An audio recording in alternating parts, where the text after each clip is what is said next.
Šį kartą šitam video bus pakeltų daržą lysvių ypatumai.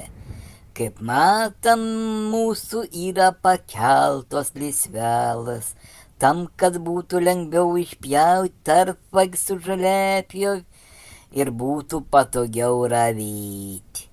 Jos buvo pakeltos 20 cm aukščio. Bortelė mūsų yra metalinė. Va kiek dabar yra valandų, šitas uodas sako, dabar yra vakars ir laiks dirbti toliau. Užteks tinginiauti. Tai va, mes jau turim padaryti spalną lystis į pasodinto produkto. Po pasodinimo jau yra praėję maždaug 4 dienos. Ir apžiūrėsim mūsų sodinimą derlių.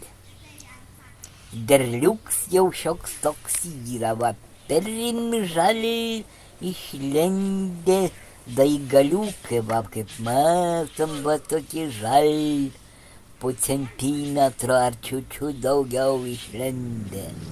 Va, taip atrodo iš galo mūsų tas visas reikals pasodins.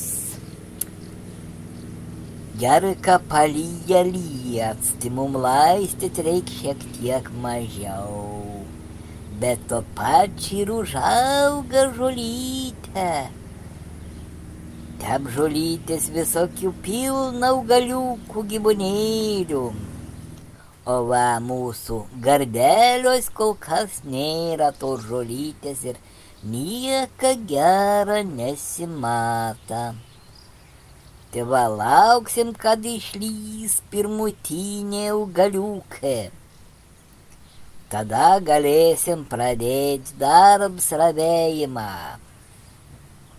Kol kas nieka nėra. Kaip matom, juod žemė tuščia, kaip kokia nors dykumų žemė, kaip dykumos atrodo.